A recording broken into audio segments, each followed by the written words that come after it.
Umaasa naman ang Pinoy theater star na si Gerald Santos na mapapasama siya sa cast ng Miss Saigon and Manila. Nasa frontline ng balitang yan, si MJ Marfori.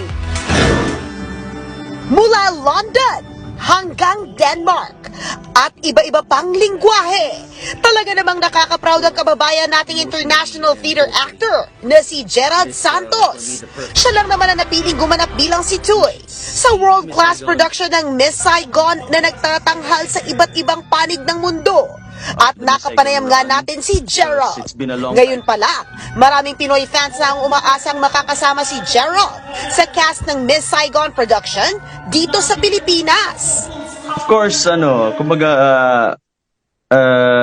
magiging very happy ako if makita ng mga kababayan natin finally yung aking portrayal of Tuy. I think it's the Australian production and cast that will be coming here. So it's up to them if they'll be getting ang mga Filipino homegrown talents na nandito ngayon sa Pilipinas. Isa ang Miss Saigon sa mga hit at award-winning musical na naging malapit sa puso ng mga Pilipino dahil kay Lea Salonga.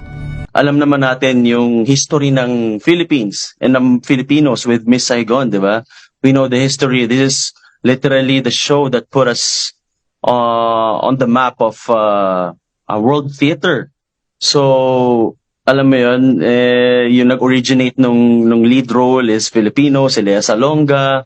Kaya wish ni Gerald, maging homecoming performance niya ang Miss Saigon dito sa bansa.